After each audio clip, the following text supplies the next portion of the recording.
जम्मू कश्मीर में पाकिस्तान भारत की पीठ में लगातार खंजर घोंप रहा है।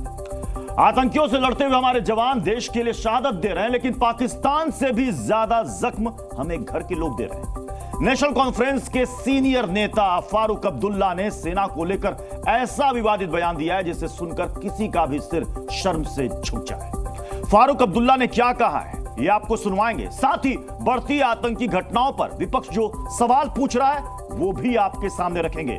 इसके अलावा सरकार से भी पूछेंगे कि आखिर आतंक कब तक। तमाम मेहमान भी साथ होंगे, लेकिन पहले ये रिपोर्ट देखिए।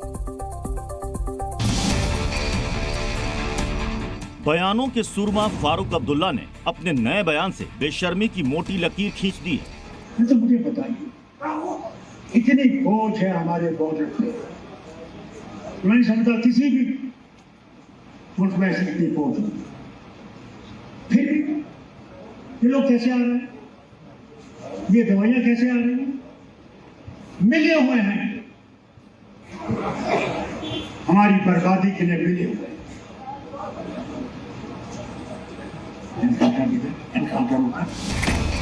फारूक अब्दुल्ला जो बोल रहे हैं उसे कोई हिंदुस्तानी अपनी जुबान से दोहराना तो दूर, सुनना तक पसंद नहीं करेगा।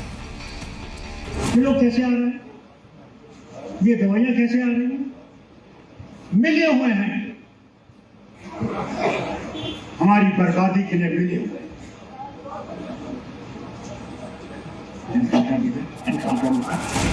पहले फारूक ने बेशर्मी दिखाई, उसके बाद उन्होंने इस लकीर को और आगे खींच दिया।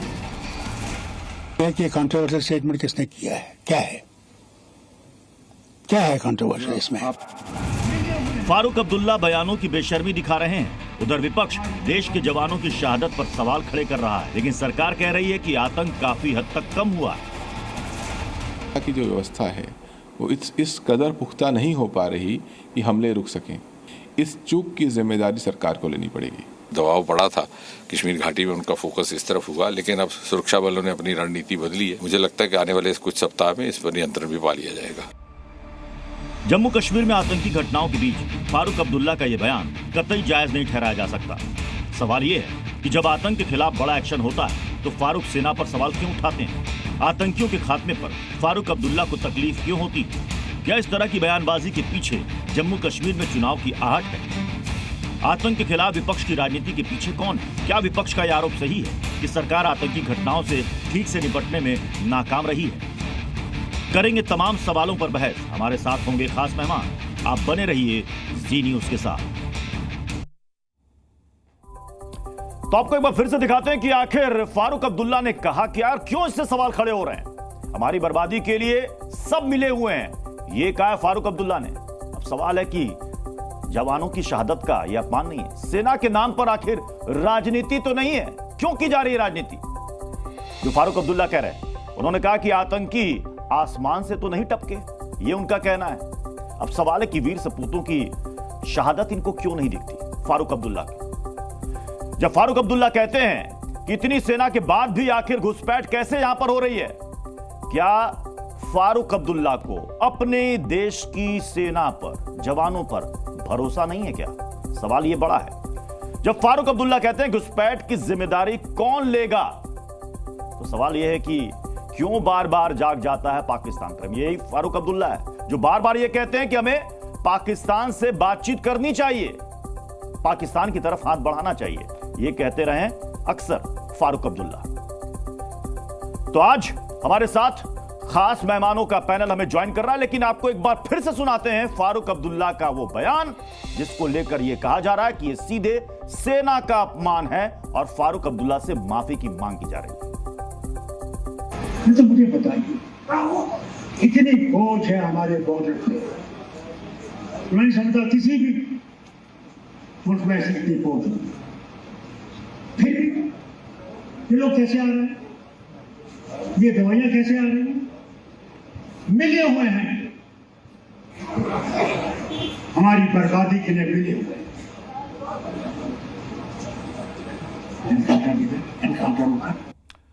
चलिए, हमारे साथ खास मेहमानों का पैनल हमें ज्वाइन कर रहा है। बीजेपी से आरपी सिंह है प्रवक्ता, हमारे साथ है रविंद्र शर्मा कांग्रेस के प्रवक्ता, तनवीर अहमद तंत्री हैं जो कि पीडीपी के नेता हैं, उमेश तलाशी हैं नेशनल कॉन्फ्रेंस के स्पोक्सपर्सन, अमित रैना है कश्मीर एक्टिविस्ट हैं, रिटायर्ड मेजर जनरल के सिन्हा सर हैं, आरती टिक्कू जी हैं वरिष्ठ पत्रकार हैं। मैं आरपी सिंह जी शुरुआत आपसे कर रहा हूं। आपने सुना फारूक अब्दुल्ला का बयान, वो कह रहे हैं कि सब मिले हुए हैं, आतंकी घुसपैठ आखिर कैसे हो रही है? जी प्रत्युष, फारूक अब्दुल्ला जी का ये पहला बयान नहीं है। ये निरंतर फारूक अब्दुल्ला जी की लाइन रही है। वो देश की सेना पर, देश के संविधान पर लगातार प्रश्न उठाते रहे। मुझे याद है अब से कुछ महीने पहले फारूक अब्दुल्ला जी ने कहा था कि हिंदुस्तान को बचकर रहना चाहिए, पाकिस्तान ने चूड़ियां नहीं पहनी हुई। मई के महीने की बात है कि पाकिस्तान ने चूड़ियां नहीं पहनी। उससे पहले कहा था जब सुप्रीम कोर्ट का कोई वर्डिक्ट आया था कि बाढ़ में जाए, मतलब उसका एग्जैक्ट वर्ड था Jammu Kashmir go to hell. तो इस प्रकार के बयान वो निरंतर देते हैं, परंतु मिले जो हुए हैं वो फारूक अब्दुल्ला जैसे लोग मिले हुए हैं, ये ओवरग्राउंड वर्कर हैं मेरे हिसाब से, जो कि पाकिस्तान के लिए काम करते हैं और पाकिस्तान के सपोर्ट समर्थन में बयान देते हैं। मैं अपेक्षा करूंगा कि वहां के गवर्नर साहब इसकी चिंता करेंगे और जरूरत पड़े तो इनके खिलाफ सक्सेसफुल कार्रवाई, जो लीगल कार्रवाई बनती है, इनके खिलाफ लें। राजद्रोह जैसा मुकदमा चल सकता है इनके खिलाफ। अगर आप माफी की मांग कर रहे हैं फारूक अब्दुल्ला से? माफी नहीं सर, मैं तो माफी, इस बयान की माफी हो नहीं सकती साहब। इस बयान पे तो सिर्फ राजद्रोह का मुकदमा चल सकता है। दो ही चीजें हो सकती हैं, जहां तो उनका मानसिक संतुलन खराब हो चुका है और वो अमर अब्दुल्ला साहब उनकी चिंता करें, उनका इलाज कराएं कहीं से जाकर जी, और वो ठीक करें उनको। उमेश तलाशी जी को लाइएगा नेशनल कॉन्फ्रेंस के स्पोक्सपर्सन। जहां अगर उनका मानसिक संतुलन ठीक है, डॉक्टर के ठीक है, तो इसको तो वो जानबूझकर इस प्रकार की शरारत कर रहे हैं, भारत की सेना पर प्रेशर उठाना और ये कहना कि पाकिस्तान हमसे ज्यादा तगड़ा देश है और चाइना हमसे। उमेश तलाशी जी सब मिले हुए हैं, इसका मतलब क्या है?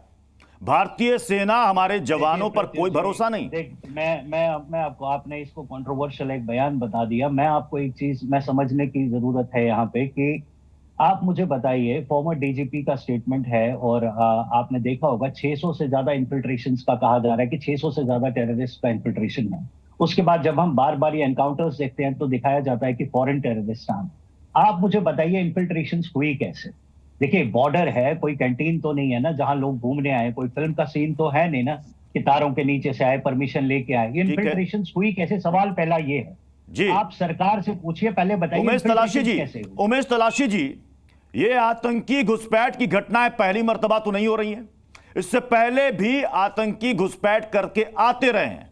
सेना के जवान मुस्तैदी के साथ वहां पर पहरा देते हैं, फिर भी कुछ घुसपैठिए चले आते हैं। तो इसका मतलब कि आपको अपने सेना पर भरोसा नहीं है। सेना के जवानों की शहादत आपके लिए कोई मायने नहीं रखती। आपका यह बयान आपको पता है, ये सीधे सेना के मनोबल को गिराता है। आपका यह बयान सेना की शहादत का अपमान करता है। तोड़ मरोड़ के पेश करेंगे। तोड़ मरोड़ना क्या है साहब? मैं फिर से सुना देता हूं, आप कहते हैं ना तोड़ मरोड़ कर। एक बार फिर से सुनिए, कुछ भी तोड़ा मरोड़ा नहीं जा रहा है, पूरा बयान सुनिए एक बार। तो मुझे बताइए, इतनी फौज है हमारे बॉर्डर पे, मैं नहीं समझता किसी भी मुल्क में ऐसी इतनी फौज हो। फिर ये लोग कैसे आ रहे हैं? ये दवाइयां कैसे आ रही हैं? मिले हुए हैं, हमारी बर्बादी के लिए मिले हुए हैं।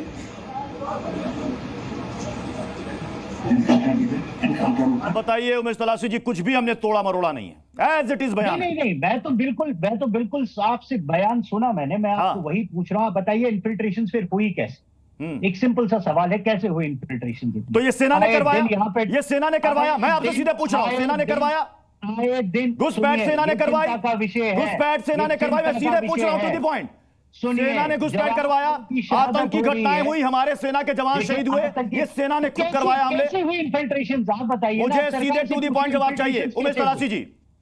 सेना ने करवाया घुसपैठ? इस देश के अंदर जितनी भी आतंकी घटनाएं हुई हैं वो भी सेना ने करवाया? अरे जवाब दीजिए ना साहब, मैं घुमा फिरा कर तोड़ मरोड़ कर सवाल नहीं कर रहा हूं, मैं सीधे पूछ रहा हूं। अगर आप कह रहे हैं कि इन्फिल्ट्रेशन हुई है, घुसपैठ हुई है, तो कैसे हुई? सवाल सरकार से पूछिए। आप हमसे पूछ रहे हैं, हम तो देखिए हमारा काम है सवाल पूछना। फारूक अब्दुल्ला क्या कहते हैं? हमारी इतनी बड़ी सेना वहां पर तैनात है, बॉर्डर के इलाके में, कर क्या रही है? सवाल तो सीधे सेना पर कर रहे हैं। मैं के सिन्हा सर आपके पास आ रहा हूं। के सिन्हा सर, कैसे 600 से ज्यादा टेररिस्ट इन्फिल्ट्रेट हुए इंडियन? के सिन्हा सर, ये अभी भी यही कह रहे हैं कि आखिर ये घुसपैठ कैसे हुई, सेना पर सवाल उठा रहे हैं, सब मिले हुए हैं। प्रत्युष जी जय हिंद। मैं सबसे पहले तो आपकी जो ठीक है, के सिन्हा सर आपसे जवाब लेंगे, लेकिन देखिए इस वक्त एक बड़ी खबर आ रही है। जम्मू कश्मीर में सेना का ऑपरेशन वहां पर लगातार जारी है। 3 दिनों से आतंकियों की वहां पर तलाश चल रही है। कोकेरनाग में तीसरे दिन भी ये तलाश जारी है। सेना और सुरक्षा बलों ने पूरे इलाके को घेर रखा है। ये देखिए, सेना ने वहां पर आतंकियों के खिलाफ जो सर्च ऑपरेशन चलाया हुआ है वो लगातार जारी है। आतंकियों को चुन चुनकर मारा जा रहा है। के सिन्हा सर प्लीज कंटिन्यू।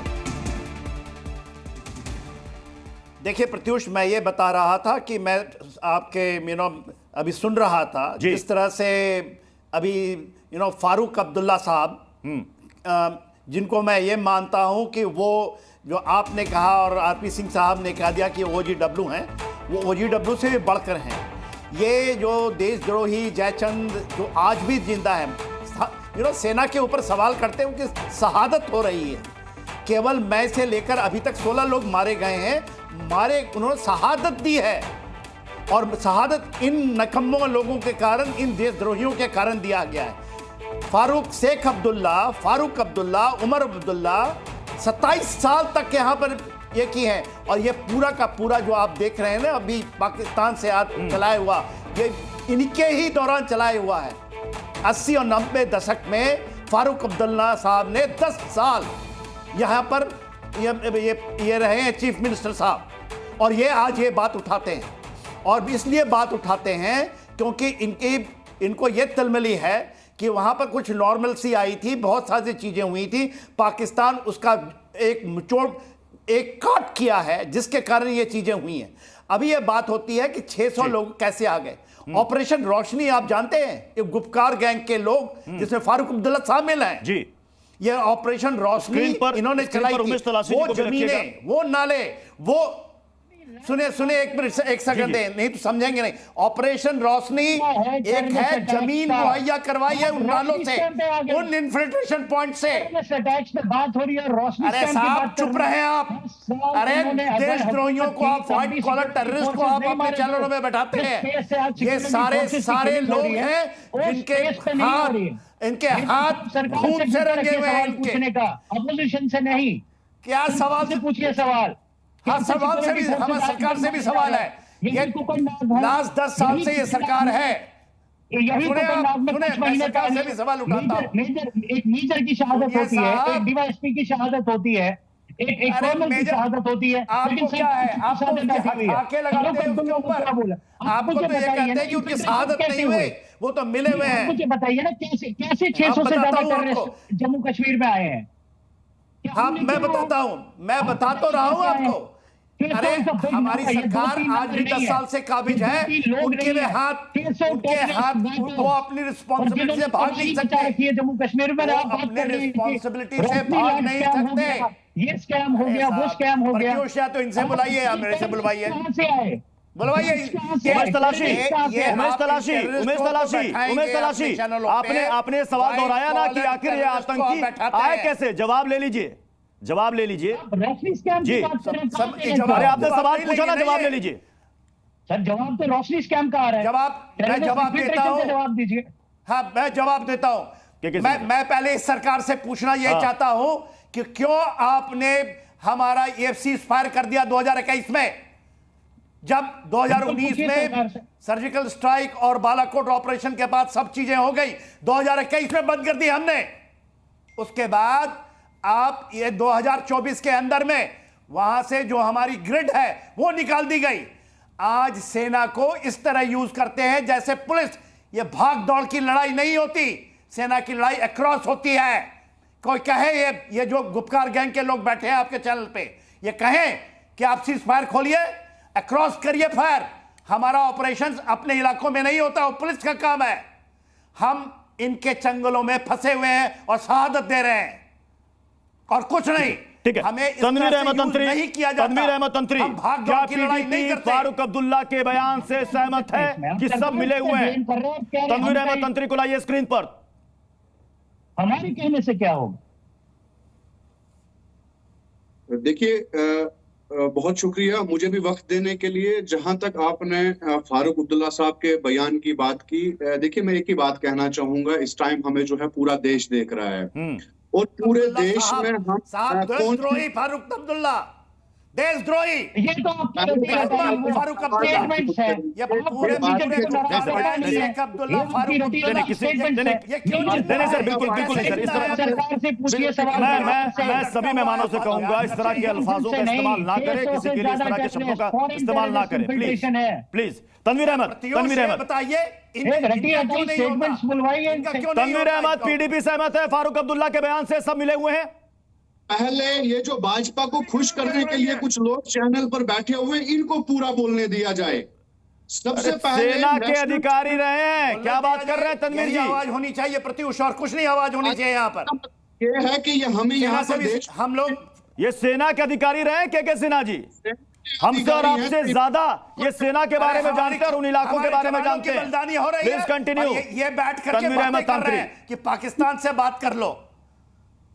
मतलब मुझे आश्चर्य हो रहा है तनवीर अहमद तंत्री कि हमारे जवानों की शहादत आपको याद नहीं रहती, लेकिन आप ये कह देते हैं कि सब मिले हुए हैं। पहनी है पाकिस्तान ने, उनके पास एटम बम है, बोलने वाले लोग कैसे इस देश में रह सकते हैं? मेहरबानी करके जो भाजपा को खुश करने के लिए इस चैनल पर मैं सरकार से सवाल करता हूं, क्यों नहीं एक्शन होता इन ओवरग्राउंड वर्कर में? आरपी सिंह साहब बताइए, आप इन ओवरग्राउंड वर्कर के ऊपर फारूक अब्दुल्ला, शेख अब्दुल्ला, हमें नेशनल चैनल पर क्यों नहीं हुआ पहले ऑपरेशन? आप हमें चैनल पर इसीलिए बुलाते कर रहे हैं। नेशनल बोलिए तनवीर अहमद जी, तनवीर अहमद जी बोलिए, सब सुन रहे हैं, सब सुन रहे हैं तनवीर अहमद जी, तनवीर अहमद जी सब सुन रहे हैं। अभी हमने उमेश तलाशी को भी सुना। हाँ जी बताएं तनवीर अहमद जी, बताइए। ऐसे लोगों को चैनल पर बिठाते हैं जो भाजपा को खुश करने के चक्कर में जो है हमें देशद्रोही कहते हैं। तो क्या आप देशद्रोहियों को बैठाएं चैनल पे? तनवीर अहमद जी, मैंने आपसे जो पर्टिकुलर सवाल पूछा था उसका जवाब चाहिए हमें। आप पीडीपी, आप नेशनल कॉन्फ्रेंस के फारूक अब्दुल्ला के बयान से सहमत हैं? बैठाते हैं आप? सबसे पहले मेहरबानी करके इन लोगों की आवाज तो म्यूट कीजिए। अगर मुझसे सवाल पूछा है तो मैं इसका जवाब नहीं, मैंने पहले ही कहा, आपने शायद सुना नहीं। मैंने के सिन्हा सर को भी कहा, किसी के लिए आप इस तरह के अल्फाजों का इस्तेमाल नहीं कर सकते। मैंने 3 बार कहा। प्लीज कंटिन्यू तनवीर अहमद जी। के सिन्हा सर हमारे जवानों को कहेंगे मिले हुए? नहीं सर प्लीज, हमारी शहादत होती है। नहीं, हम किसी को इस तरीके से देशद्रोही नहीं कह सकते। मुझे नहीं बैठाइए यहाँ पर फिर चैनल में। मैं आपके चैनलों में आपके कहने से आया हूं। ये कैसे कह सकते हैं कि सेना के जवान मिला हुआ है इन चीजों में? तनवीर अहमद जी निकल जाते हैं। आप जवाब नहीं देना चाहते? आप जवाब नहीं देना चाहते? मैं जवाब देना चाहता। हाँ तो बताइए ना साहब कि फारूक अब्दुल्ला के बयान से पीडीपी सहमत है नहीं है? सेना के आपको भी यकीन नहीं है सेना पर? अधिकारियों को बोलते क्या पीडीपी को भी यकीन नहीं है? अरे जवाब तो दीजिए। देखिए, जहां तक आपने फारूक अब्दुल्ला साहब का सवाल पूछा, 3 मिनट की वीडियो आप 22 सेकंड में चलाकर देश को क्या बताना चाहते हैं? साहब वाह, मैंने चला दिया सर, 2 बार चला दिया बयान, कुछ भी तोड़ा मरोड़ा नहीं है। वाह साहब ने देश के जो जवान शहीद हुए हैं उनकी बात भी की है। वो भी आप चला देना। वो भी चला दें। जो फारूक अब्दुल्ला साहब ने जवानों के रिलेटेड बात की है, जो शहादतें यहाँ पर हो रही हैं, जो बेकसूर लोग मारे जा रहे हैं। तो वो सेना की वजह से मारे जा रहे हैं, वो सेना की वजह से मारे जा रहे हैं। सेना मिली हुई है, सेना मरवा रही है लोगों को, सेना मरवा रही है लोगों को। नेशनल चैनल पर बैठ के कह रहे हैं। नहीं, फारूक अब्दुल्ला साहब कह रहे हैं ना कि सब मिले हुए हैं, और आप कह रहे हैं कि हमारे सेना के जवान शहादत हो रहे हैं। मैं नहीं कहा। Z News।